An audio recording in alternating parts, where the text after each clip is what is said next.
पर उसमें बीच में जो माध्यम है, अहिल्या भी वही और भगवान भी वही, पर माध्यम तो गुरुदेव है। संत ने कथा सुनाई, और जैसा मैंने कहा, संत जो है वो कथा का अर्थ बदलने में बड़े निपुण होते हैं। अर्थ बदलने का अर्थ होना लीजिएगा कि जैसे लोग अनर्थ करते हुए दिखाई देते हैं, अनर्थ करने वालों की संख्या भी कम नहीं है, वो तो बहुत है, पर इसका अर्थ है कि हम उस अर्थ के द्वारा क्या चाहते हैं और जो चाहते हैं।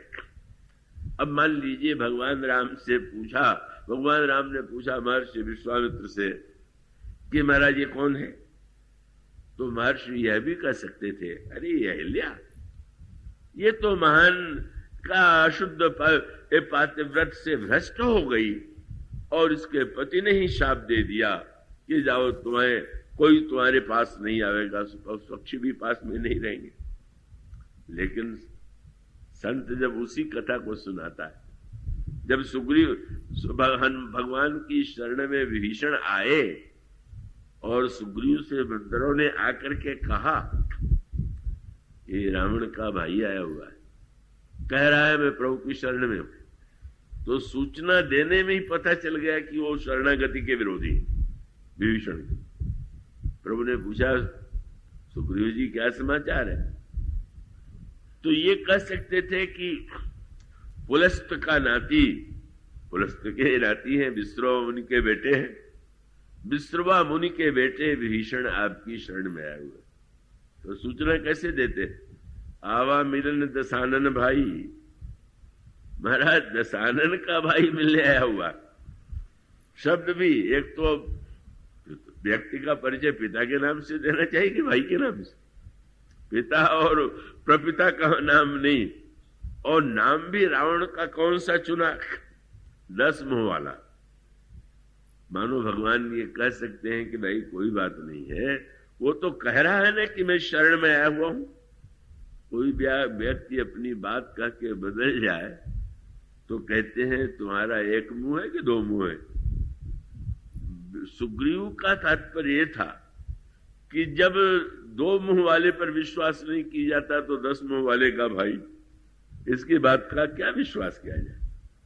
आप किसी बात को रखते हुए ऐसे ढंग से रख दीजिए कि सामने वाले के मन में उसको सुन करके उसके प्रति क्रोध आ जाए, तृष्णा आ जाए, और ऐसे रूप में रख दीजिए कि सुन करके उसके प्रति सहानुभूति और सद्भाव उत्पन्न हो जाए। तो संत की विशेषता क्या है, संसार के व्यक्ति तो दूसरों के विषय में जब कुछ कहते हैं तो दोष को और बढ़ा करके उसकी निंदा करते हुए कहते हैं, और संत ने जब सुनाया तो कथा का सार क्या था, अंत में कहा। शब्द को समझिएगा, देखेंगे। महर्षि विश्वामित्र कहते हैं गौतम नारी, परिचय देते हैं महर्षि गौतम की पत्नी, और उपल देह, और शब्द कितना सुंदर है, उपल देह धरि धीर, कितनी धैर्यशालिनी है, हजारों वर्ष से धैर्य पूर्वक आपकी प्रतीक्षा कर रही। अब कोई कुतार्किक होता तो कह देता कि अब पत्थर प्रतीक्षा नहीं करेगा तो क्या चलने लगेगा क्या। मानो संत की विशेषता ये है कि एक ही वाक्य में उसने जीवन का अर्थ बदल दिया। बोले प्रभु एक क्षण के लिए अगर अहिल्या विचलित हो गई तो उसको शाप मिला, और हजारों वर्ष से जो अडिग है उस पर तो ध्यान देना चाहिए। एक क्षण के लिए विचलित हो जाने से क्या हुआ, अगर वो नहीं विचलित, कब से गौतम नारी शाप बस उपल देह धरि थी। और उसके बाद अगला वाक्य क्या करे, स्पष्ट बता देते, क्या आप जा रहे हैं नरस यज्ञ में और आपके अनेक गुण हैं, तो अनेक गुणों की आपको वहां जाकर के तो अपने पौरुष की परीक्षा देनी है धनुष तोड़ करके। लेकिन आपका एक प्रसिद्ध गुण कृपा है, इस समय कृपा की परीक्षा है। क्यों? अगर कोई श्रेष्ठ व्यक्ति को सम्मान दे दे तो कृपा थोड़ी है, वो तो प्रतिदान है। तो आपकी कृपा कृपा है कि नहीं, उसकी परीक्षा तो अहिल्या है। मानो संत जो है वही भगवान के गुण को, अब अगर वो चाहते तो कह सकते थे कि आप तो मर्यादा पुरुषोत्तम है। मर्यादा पुरुषोत्तम श्री राम के लिए बड़ा प्रसिद्ध शब्द है, पर विश्वामित्र ने तो नहीं कहा कि आप मर्यादा पुरुषोत्तम, क्योंकि मर्यादा पुरुषोत्तम कहें और अहिल्या की मर्यादा नष्ट हुई है तो वो तो आवश्यक है कि भगवान उसका दंडित या अपराधी मान ले। पर संत ने कृपा गुण को, और कृपा गुण जो गोस्वामी जी ने मेरे पत्रिका में बड़े सुंदर ढंग से कहा, प्रभु की सभा में आए, खड़े हो गए, फिर देखा चारों ओर, भगवान ने पूछा कहां से आए हो, चारों ओर क्या देख रहे हो। तुलसीदास जी का शब्द देखिए, और शब्द में कितनी भावना, कितना स्नेह है।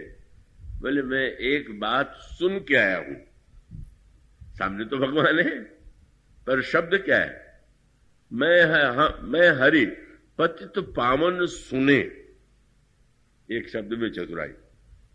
उन्होंने ये नहीं कहा भगवान से कि आप पतित पावन है, बोले मैंने सुना है।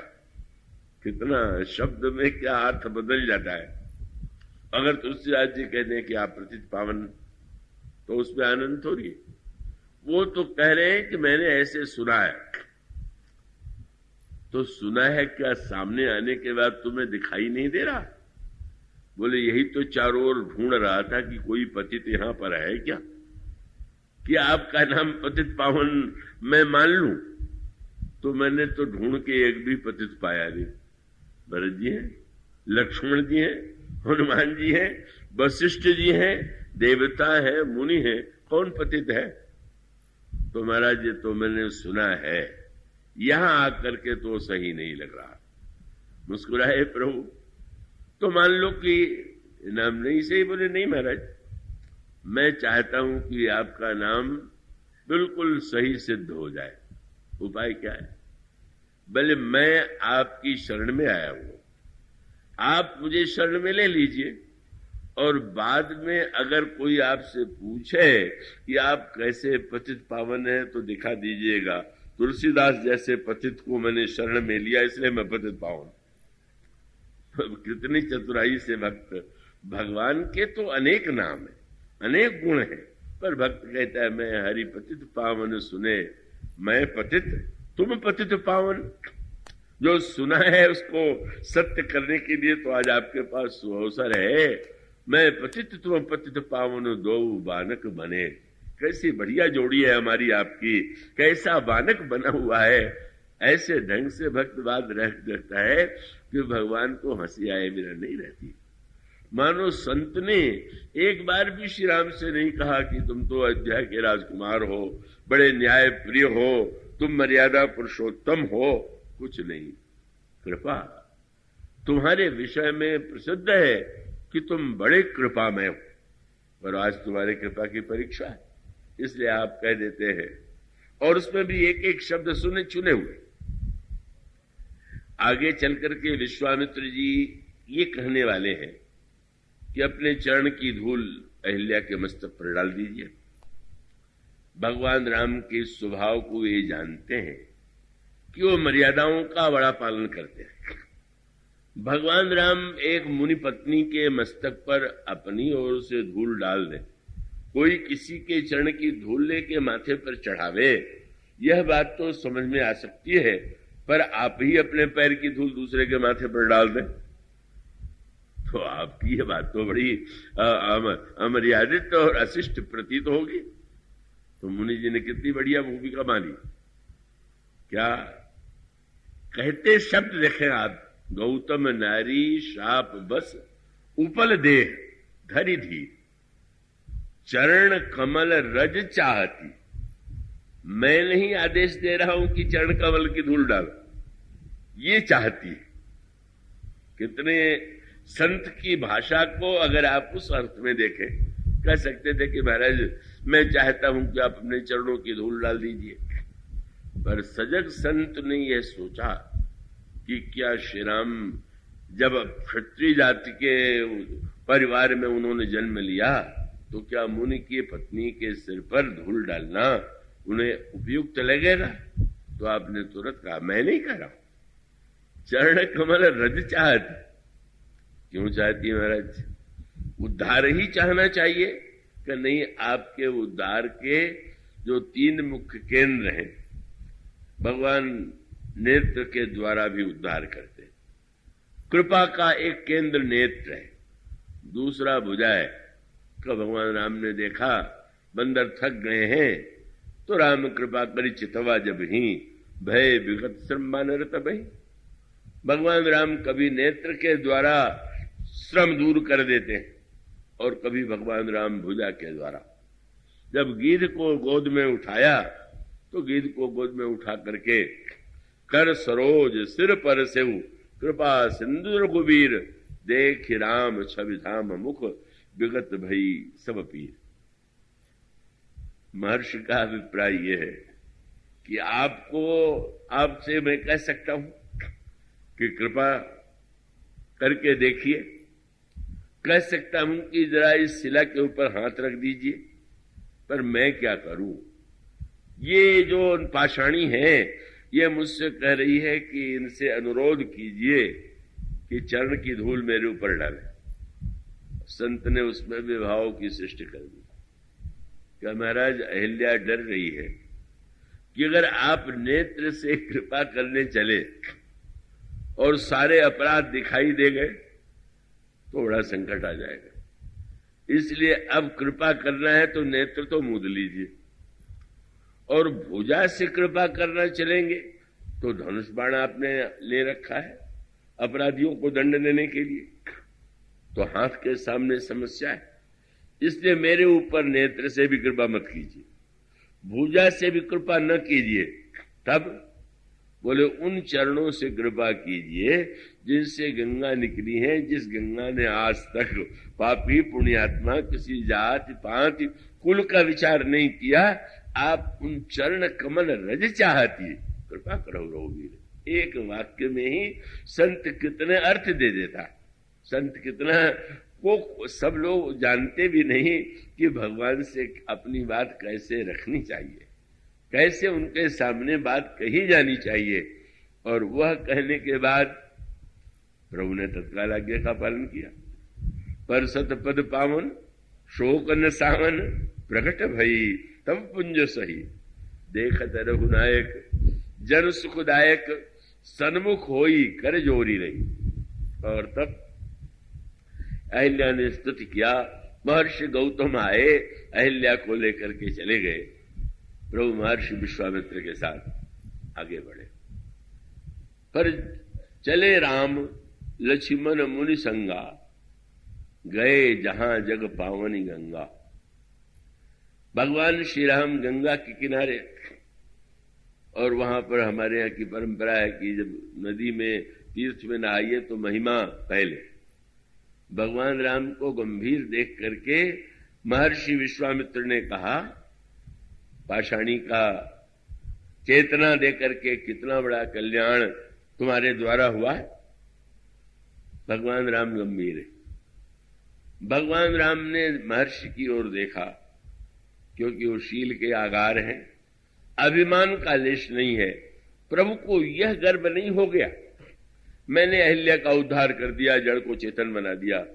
गोस्वामी जी कहते हैं विनय पत्रिका में, शिला साप संताप सुगति दई, परसत पावन पाम, लेकिन दई सुगति सुन, सोन हरस ही, चरण छुए को पछताओ। थोड़ा लग रहा है कि ठीक है अहिल्या चाहती होंगी, गुरुजी आपने कह दिया, पर मैंने तो अमर्यादित कार्य किया ही कि एक मुनि पत्नी के सिर पर अपना शरण डाल दिया है, तो मुझसे तो बड़ा पाप हो गया। तो आपने पूछा कि महाराज ऐसा कोई अवसर आ जाए कि जब कोई पाप न चाह करके भी हो जाए तो कोई प्रायश्चित है। गंगा की धारा बह रही थी, महर्षि ने कहा गंगा में स्नान कर लो। व्यंग था, भाई चरण की धूल डाल दिया तो तुम्हें पाप लग रहा है, तो गंगा भी तो तुम्हारे चरणों से निकली है, जब उसको भी अपने सिर पर डाल लोगे तो चलो बराबरी की बात हो जाएगी। और तुम्हें इतने शीलवान है कि गोस्वामी जी ने कहा, बस जिस समय प्रभु ये आदेश में गए, जहां जग पावन गंगा, तब प्रभु ऋषि समेत नहाए, विविध दान मही देवन पाए। और उसके पश्चात भगवान राम की यात्रा में गंगा का कैसे प्राकट्य हुआ, गंगा की क्या महिमा है। अभी अहिल्या की कथा सुना रहे थे, अब गंगा की कथा सुनाने लगे। और जब जनकपुर में गए तो कथा थोड़ी रुक जाती है, वो तो चलती ही रहेगी, नए रूपों में, नए नए अर्थों में। महर्षि विश्वामित्र वहां पर नित्य जनकपुर में जब रहते हैं तो भी नित्य कथा सुनाते हैं। और प्रभु जो है भगवान श्री राम का, गोस्वामी जी ने कहा, कथा इतिहास पुरानी, रुचि रजन जुगजाम सिरानी। रात्रि में 2 घड़ी जब व्यतीत हो जाती है तब कथा समाप्त होती है। और उन कथाओं का उद्देश्य अलग अलग होता है।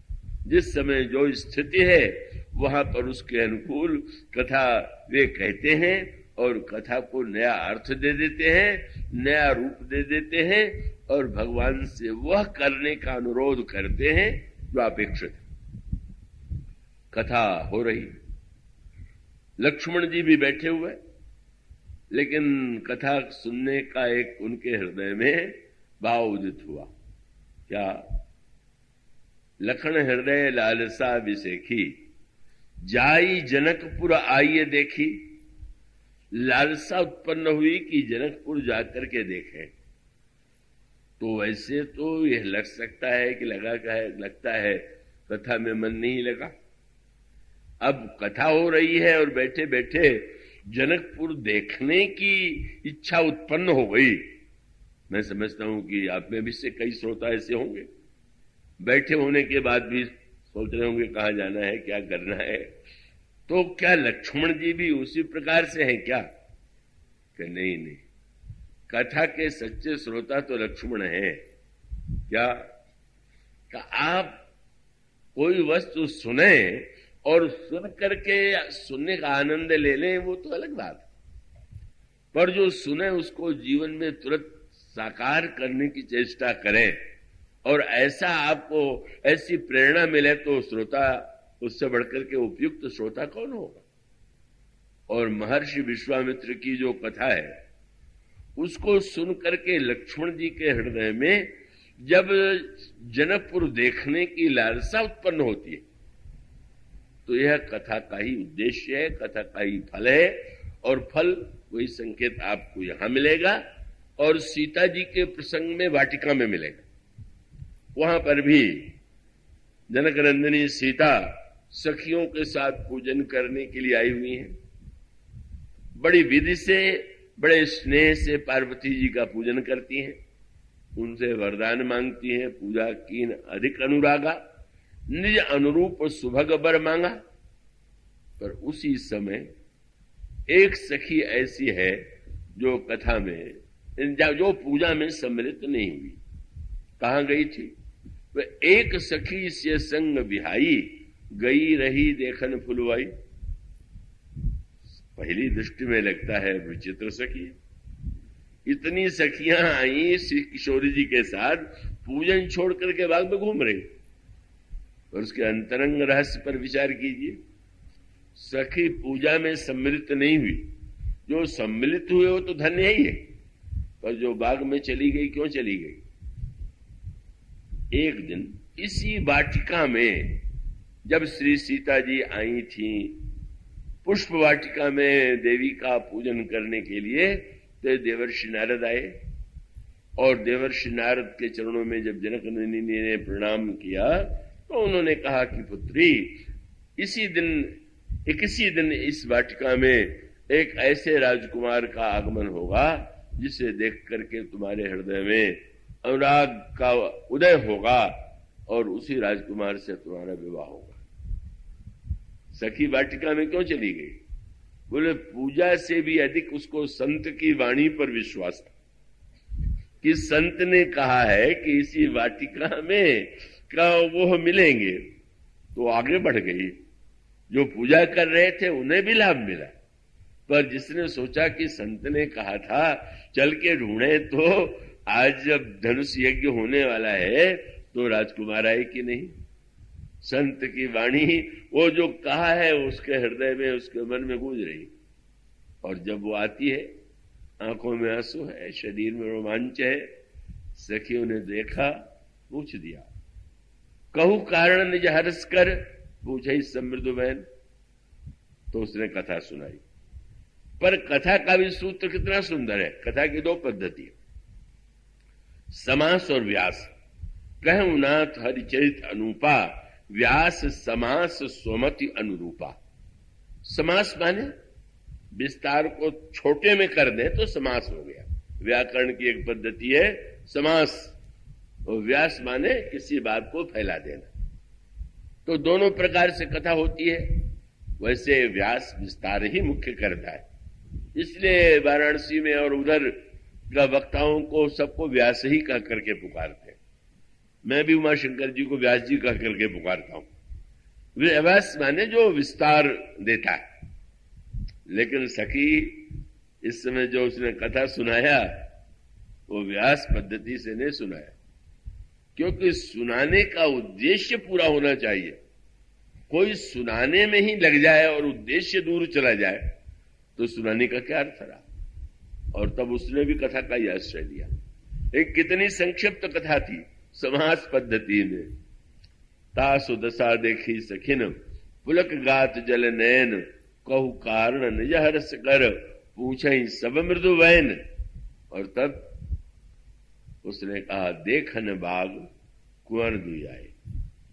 बाग देखने के लिए दो राजकुमार आए हुए, और बोले श्याम गौर सब भांति सुहाए। एक का रंग श्याम है और दूसरे का रंग गौर है, सब प्रकार से सुंदर है। अच्छा, और वर्णन बस कथा समाप्त कर दिया एक वाक्य कह करके। अब मैं क्या कहूं, क्यों श्याम गौर की मैं कहूं बखानी, गिरा अनैन नैन बिनुबानी।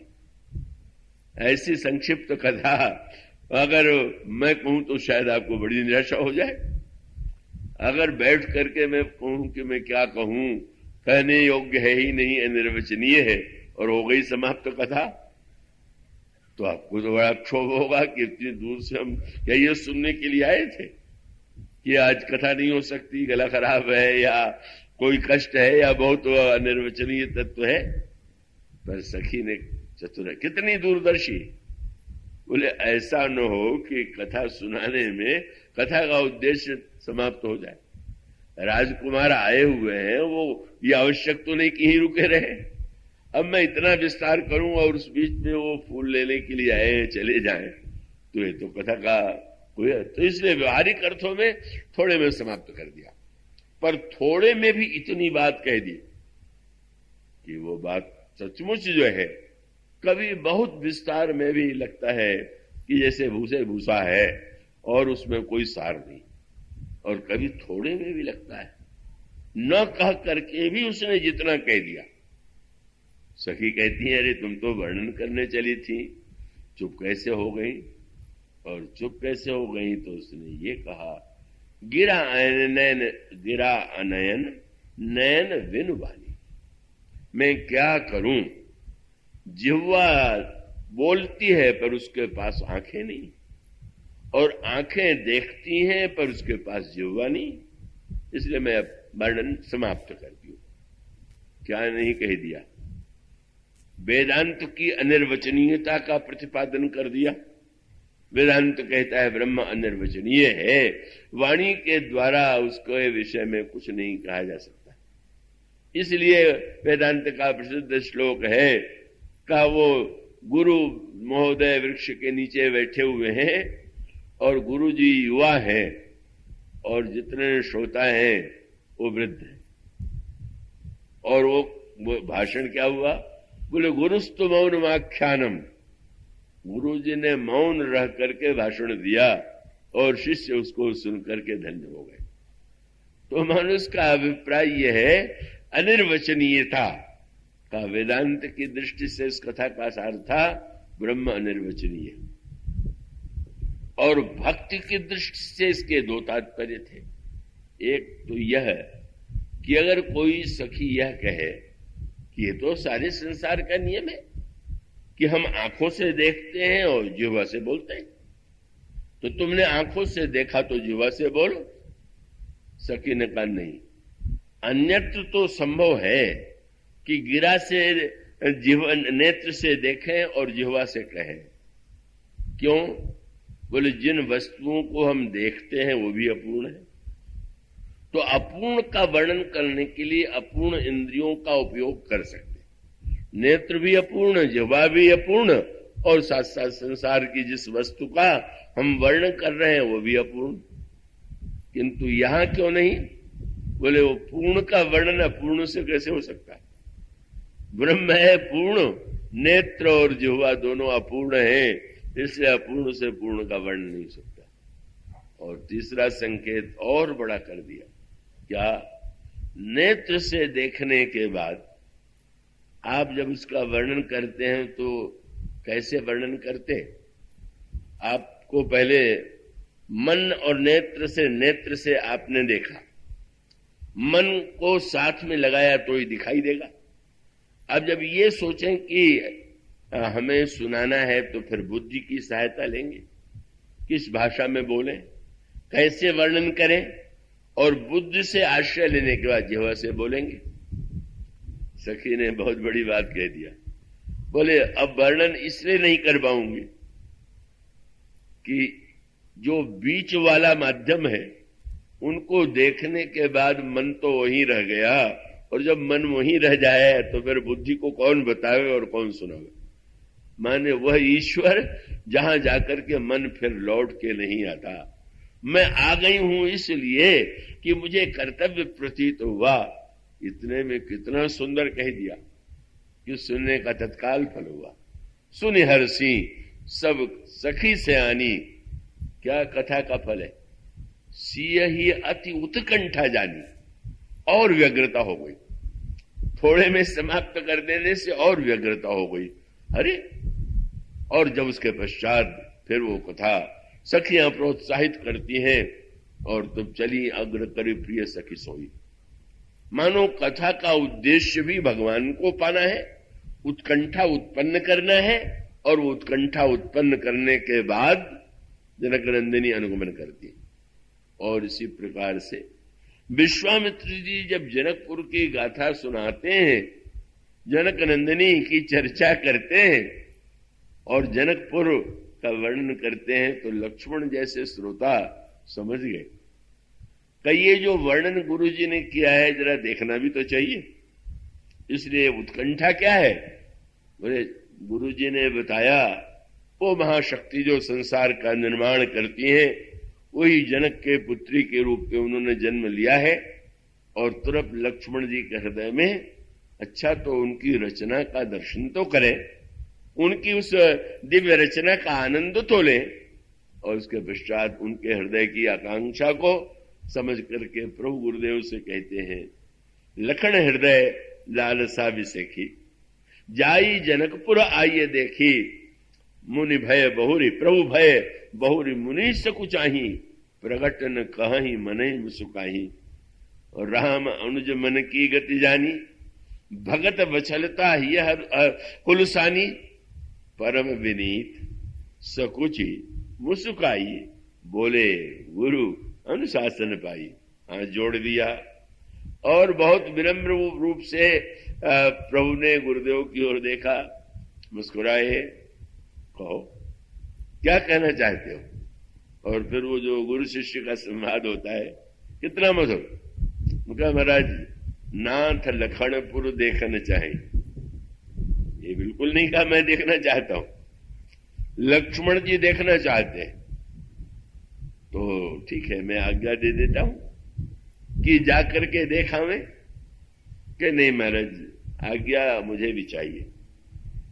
तो ये क्यों कह रहे हो कि लक्ष्मण देखना चाहते हैं? ये क्यों नहीं कहते हो कि हम दोनों देखना चाहते? बोले महाराज मैं बिल्कुल देखना नहीं चाहता। कितना रहस्यपूर्ण संवाद चल रहा है। ब्रह्म अगर ये कहे कि मुझे देखना अभी बाकी है, बोले देखने की इच्छा तो जीव में ही हो सकती है, ब्रह्म में कहां से होगी? और इसलिए भगवान का कथन अगर बहिरंग दृष्टि से देखें तो बच्चों जैसा स्वभाव, जैसे बच्चे बहाने बनाते हैं, इसलिए अपना नाम न लेकर के लक्ष्मण जी का दे लिया। और अंतरंग तात्पर्य ब्रह्म तो अनीय है, उसके लिए कुछ अविज्ञात नहीं है, कुछ जानने योग्य नहीं है, कुछ देखने योग्य नहीं है, लक्ष्मण जीव है। और इसलिए गुरु शिष्य के संवाद में लखन हृदय महाराज ये जो लक्ष्मण है वो नगर देखना चाहते हैं, तो फिर इनको जाने दिया जाए? नहीं, जो राउर आए सो मैं पाऊं, आज्ञा तुम्हें क्यों चाहिए? बोले नगर दिखाए, देखने वाले को कोई दिखलाने वाला भी तो चाहिए। अब ये कह करके उन्होंने गुरु जी के सामने कितनी बढ़िया बात कह दी। बोले महाराज महामाया नगर में जीव जाना चाहता है, अपनी दृष्टि से देखेगा तो उलझ जाएगा, मेरी दृष्टि से देखेगा तो निकल आवेगा। वो संवाद होता है। और गुरु जी और आगे बढ़ गए। उनका नहीं, मैं संशोधन करता हूं, तुम कह रहे हो कि ये देखना चाहते, तुम दिखाओ, मैं आदेश देता हूं कि जाए देखे आओ नगर, सुख निधान दो भाई। तुम जा करके दोनों भाई नगर देख करके आओ। श्री राम ने कहा मैं दिखलाऊंगा, ये देखेंगे। गुरु जी ने कहा नहीं, दोनों देखेंगे। क्यों? तुम्हारी दृष्टि से जीव देखे ये भी तो ठीक है, पर तुम भी तो जाकर के जीव की दृष्टि से देखो। इतनी बड़ी बात कह दी गई। अगर जीव ईश्वर की समस्या को, ईश्वर जीव की समस्या को अपनी दृष्टि से देखेगा, तब तो कभी भी वो हमारी समस्या, उसको समस्या ही नहीं लगेगी। आप सोचिए, ईश्वर की दृष्टि में हमारी क्या क्या समस्या का महत्व है। हम और आप न समझते हैं कि बड़े महत्वपूर्ण व्यक्ति हैं। आप आधुनिक चाहे प्राचीन वर्णन पढ़ लीजिए आकाश का, कितने ग्रह हैं, कितने नक्षत्र हैं, और आपके उस सारे ब्रह्मांड में सबसे छोटी है पृथ्वी। और उस विशाल पृथ्वी में भी एक नन्हे से हम लोगों का स्थान तो एक आपके शरीर में अगर एक मच्छर का भी जो महत्व वो भी नहीं, कोई अर्थ ही नहीं। मानो अनंत अगर अपनी दृष्टि से देखेगा। इसीलिए अवतार भक्त लेने के लिए क्यों कहते हैं? बोले ऊपर से शायद आपको नहीं दिखाई देता हूं, वो तो आप जरा हवाई जहाज पर चढ़ के देखने लगिए तो आपको छतरपुर में सब कुछ वह नहीं दिखाई देगा। भक्त कहते हैं उतर करके तो आइए, उतर करके नीचे उतर के हमारी समस्याओं को हमारी आंख से देखिए। इसलिए संत की चतुराई ये है कि उसने कहा नहीं, ये इनको दिखलाना पर तुम भी देखना। और वही कथा का तत्व था। भगवान राम गए और तुरंत गोस्वामी जी ने लिखा, राम दिखावही अनुजहि रचना, कही मृदु मधुर मनोहर वचना। भैया लक्ष्मण ये देखो, ये देखो, ये देखो। और आश्चर्य, लक्ष्मण कैसी अद्भुत रचना है, ऐसा तो मैंने दृश्य कभी देखा ही नहीं। गोस्वामी जी लिखना पड़ा कि लव निमेश महभुवन निकाया, रचई जासु अनुशासन माया, भगत हेतु सोई दीन दयाला, चितवत चकित धनुष मखसाला। भगवान भी आश्चर्यचकित हो गए। ईश्वर स्वयं अपनी माया, महामाया का विस्तार जब देखता है तो चकित हो जाता है। ऐसी रचना, चितवत चकित धनुष मखसाला। भगवान राम ने लक्ष्मण को दिखाया, पर आनंद तो तब आया कि जब बच्चे आ गए। जनकपुर के छोटे बच्चे आए और उन्होंने कहा आपने इनको तो दिखला दिया, हम आपको दिखलाएंगे। और वही हुआ। पूर्व बालक कही कही मृदु वचना, सादर प्रभु ही देखा वही रचना। बच्चे, कितनी बढ़िया बात। हमारे बड़ों की दृष्टि से जिस बात का महत्व नहीं है, बच्चों के लिए उसका बड़ा महत्व है। अब कोई कह देता है ये क्या है, तो खिलौने की तरह, मिट्टी का मिठाई की तरह। अरे भाई, बच्चे के लिए उसका भी बड़ा महत्व है। तो मानो बच्चे भगवान से कहते हैं कि अब आप देखिए। यही वस्तुतः कथा का उद्देश्य क्या है। भगवान और जीव के बीच का संवाद ही कथा है। और कथा का तत्व, हनुमान जी से जब प्रभु का मिलन हुआ तो प्रभु ने अपना चरित्र सुनाया और हनुमान जी से कहा कि आपने चरित्र कहा मैं गाई, कहो विप्र निज कथा बुझाई, हनुमान जी ने जब सुनाया तो कहा, महाराज एक मंदमय मोह बस, कुटिल हृदय अज्ञान, पुनि प्रभु मोहि विसारे हो दीन बंधु भगवान।